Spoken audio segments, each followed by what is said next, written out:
Salut à tous, aujourd'hui rendez-vous sur la Croisette avec l'équipe d'un des films les plus attendus de cette 69e édition, Money Monster et sa montée des marches ultra glamour.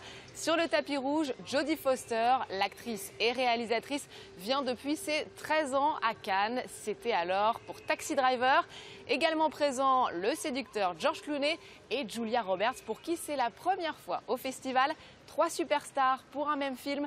Axel Simon nous en dit plus. The Wizard of Wall Street himself. The name is Lee Gates. The show is Money Monster. Who's that guy on camera too? Anybody know? Cut the feed. Whoever's in there, turn the cameras on. Turn the cameras on, Patty. Turn them on. Put it up. Money Monster, le nom du film est celui de l'émission ultra populaire présentée par Lee Gates, incarné par George Clooney. Gourou de la finance à Wall Street, il conseille les téléspectateurs sur des placements boursiers jusqu'à ce que l'un d'entre eux, qui a tout perdu en suivant ses conseils, décide de le prendre en otage en direct pendant son émission.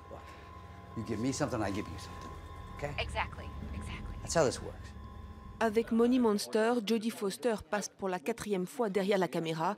L'actrice réalisatrice signe un thriller haletant en lui ajoutant une dimension humaine très forte. Oui, évidemment, il y a des policiers, des hélicoptères, des flingues, de l'action et du suspense. Mais en fait, le vrai petit bijou de ce film, c'est la relation entre ces deux hommes. Et cette femme, jouée par Julia Roberts, qui est en train de produire une émission en direct sur la survie même du personnage de George Clooney. Pour l'acteur américain engagé, coproducteur également du film, c'est aussi une charge contre Wall Street. Le monde de la finance est désormais hors de contrôle. Nous voulions montrer que quand les choses tournent mal, on ne comprend pas pourquoi on perd tant d'argent. Et parler du fait que ce sont toujours les petits qui trinquent. La productrice de l'émission est incarnée par Julia Roberts, qui retrouve Clooney à l'écran pour la 4e fois. Pour elle, le film pose des questions essentielles. Je crois que ce film pose aussi à chacun d'entre nous la question du degré de contrôle de sa vie. Les personnages sont poussés dans leur dernier retranchement et doivent se poser cette question. Je crois que c'est un excellent sujet de conversation après avoir vu le film. À l'issue de la projection, les festivaliers sont assez séduits. Jodie Foster a touché et je crois qu'elle a fait un grand film. Un excellent suspense. Avec un plaisir, c'est de revoir George Clooney et Julia Roberts à l'écran. C'est pas bouleversant, ça m'a pas transcendé, mais c'est un très bon film de divertissement avec une vraie réflexion sur le rapport toujours à ce monde capitaliste. Un film sur les dérives de l'univers de la finance jugé hypocrite et corrompu, qui joue aussi sur les codes classiques du film de prise d'otage, relayé en direct par la télévision.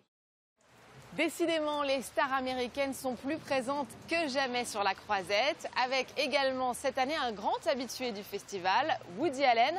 Depuis sa première sélection en 1979 pour Manhattan, c'est la 12e fois qu'il présente un film ici, toujours hors compétition. À Cannes comme à New York, le réalisateur de Annie Hall ou Match Point est fidèle à lui-même, aussi tendre que cynique. Jenny Codula l'a rencontré pour nous.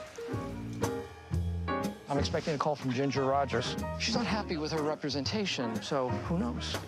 Phil, it's Rose. Rose? Your sister. My son. He's coming to Hollywood. The man eats with Fred Astaire and Gary Cooper. I'm impressed. Woody Allen, bonjour. C'est un plaisir de vous rencontrer. Vos films sont projetés à Cannes depuis des années et pourtant, pendant longtemps, vous refusiez de venir. Qu'est-ce qui vous a fait changer d'avis? Eh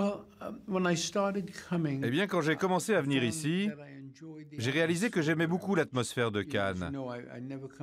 Comme vous le savez, je présente toujours mes films hors compétition, mais j'aime visiter le sud de la France. Ma femme adore ça aussi. En fait, j'aime retrouver des amis que je ne vois pas souvent. Des gens du cinéma à qui je peux dire bonjour. Ici, le public est très cinéphile. C'est une ambiance très positive. Donc c'est un peu des vacances pour moi.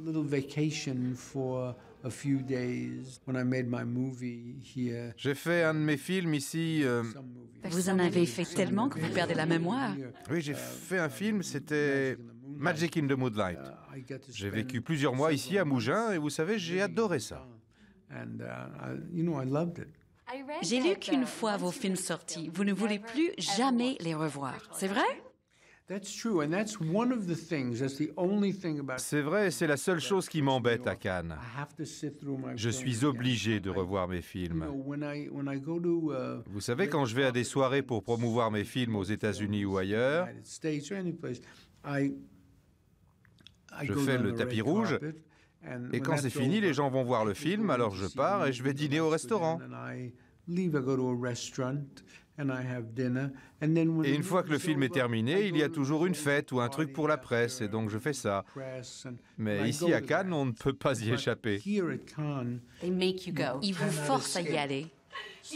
Mais vous n'êtes pas curieux de savoir pourquoi des films comme Annie Hall ou Manhattan sont devenus cultes?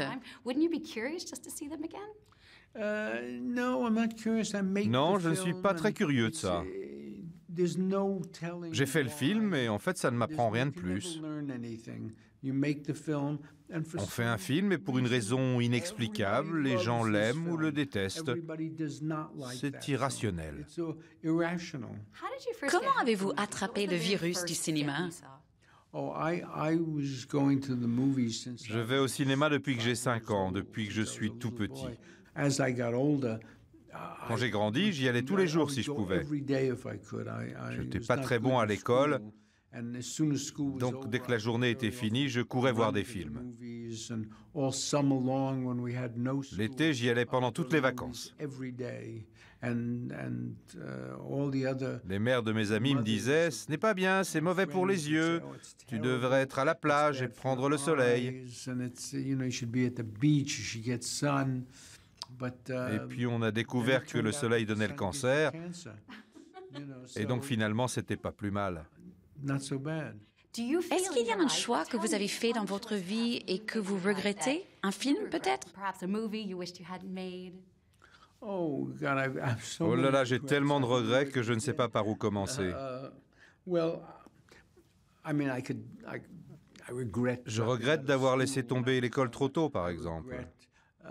Je regrette de ne pas avoir choisi des chemins différents, de ne pas être devenu danseur ou musicien.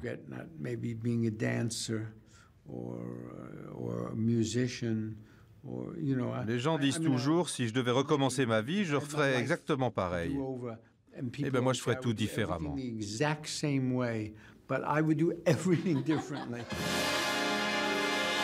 Life is a comedy written by a sadistic comedy writer.